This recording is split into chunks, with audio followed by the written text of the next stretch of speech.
எப்பா காவு இப்போ காவுனா ஜாதியாக இருக்கும். ஜாதி மதமாக இருக்கவனுக்கு சக்கரை சுற்றி ஆட்டுதானா 3 நாள் கணக்கு போடணும்ப்பா. இது மெயின் கணக்கு. சக்கரம் இது மெயின். அப்போ இந்த கண்டாரோலிமான சக்கரத்தில் நானே உட்காந்து ஆட்டுவேன். இப்போ முக்காடு தொப்பி தாடி அந்த கண்டாரோலிமானு தெரியும். ஐயோ யமதர்மம் உட்காந்தா சோழியில் முடிஞ்சுவோம்னு அவன் குழல் ஊதுவான், கொட்டு மேலே அடிப்பான். அவன் பொண்டாட்டிகிட்ட புள்ள மாறு என்ன தங்கச்சி மாரில் கட்டுவான். எப்பா இது கதை பெரிய கதைப்பா. இதெல்லாம் வரும்.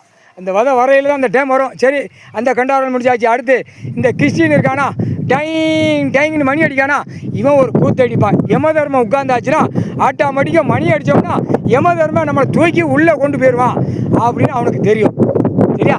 ஃபாதர் இப்போ இந்து மதத்தில் உள்ள கண்டாரோலிமனுக்கு கிளியராக தெரியும். ஐயோ எமன் காலம் தூவேன் எருவ மாட்டில் வந்து இவன் சோழி முடிச்சு கொண்டே வருவான் அப்படின்னு இந்த கண்டாரோலிமனுக்கு தெரியும். அதான் மதமாக இருக்கணும், ஜாதியாக இருக்கணும் போட்டாச்சு. எப்போ சுடுகாட்டு எரிப்பு, கட்டட மாளிகை பூரா எங்கே அள்ளியிருக்கான்? குளத்தில் மண் அள்ளியிருக்கான். 1 2வது மலையை உடச்சி இப்போ அரைக்கான். கண்டாரோலிமை எத்த வேண்டிய இடத்துல எத்தி கண்ட சிரிக்கு மேலே தூக்கி போட்டு அடிக்கணும் உள்ள. எப்போ என்கவுண்டர் ஷூட்டிங் ஆர்டர் வரும்பா. எப்போ மலையை உடச்சி ஷூட்டிங் ஆர்டர் வரும், மண் அள்ளவனு ஷூட்டிங் ஆர்டர் வரும். சொல்ல முடியாது. வெதரில் அடிப்பாங்க. முக்கால் சத்தியம் மந்திரி close, MLA close, MP close.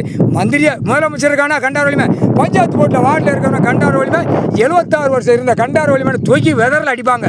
ஆணுக்கு பெண்ணுக்கு முக்கால்